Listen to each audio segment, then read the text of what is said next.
Hello everyone, today I'm gonna be showing you how to make some awesome looking urban post-apocalyptic bases using some cheap cork coaster. To start off, I simply tore off some pieces of cork which matched the shape of the base I was using. I wanted to make one flat base and one base with two angled pieces of concrete stuck in the ground. To achieve the angle I wanted, I simply glued and stacked some scraps of cork to the edge of the base until I achieved the angle I wanted. Once I liked what I had, I glued on the bigger pieces of cork and I filled all the gaps underneath using some dollar store wall filler. For the flat base, I simply glued on a big piece of cork which covered most of the base. But to add some variety and interest, I chose to keep some part of the base exposed. And I also tore off one layer of the cork coaster to make it look like the concrete was even more damaged. And after that, I glued some sand and pebbles to the exposed parts of both of the bases to add a nice texture. I'm making these bases for two Sentinel models which I bought second-hand from a company called Warhammer Treasury. Warhammer Treasury is a company which buys up entire lots of Warhammer from collectors trying to get rid of their collection, and they then resell all of the models separately on their website.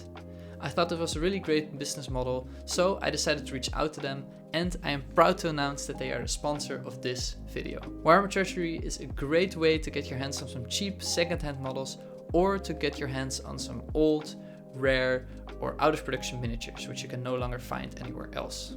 So be sure to check them out, and if you do, use my discount code TheTabletopCraftsman to get 15% off your next purchase.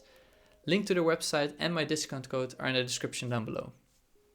Once the glue and wall filler was dry on both of the bases, I primed them both using a cheap black spray primer. I then base coated the concrete parts using standard Mechanicus grey, and I base coated the earth parts using burnt umber. And to make the brown parts a little less boring, I also mixed in a darker brown to some spots. After the base coats were dry, I dry brushed the concrete parts all over using a lighter grey and the earth using some khaki. And after that, I used an almost pure white to dry brush the edges of the concrete to really make the texture pop. And of course, no post-apocalyptic urban base is complete without any rope markings. So I simply used some dollar store masking tape to mask off a line on both of the bases. And I then divided this line into smaller sections using some more masking tape. And to paint on the lines, I simply used a heavy dry brush of a yellow color. And after removing the tape, I tried to make the bases look a little bit more damaged by sponging on some light grey on some parts.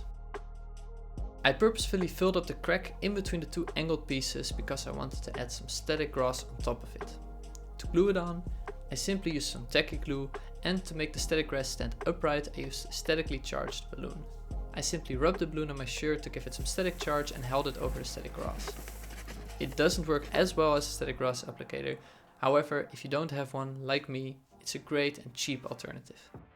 If you want, you can also add some grass tufts to finish everything off, and bam! This is the final result.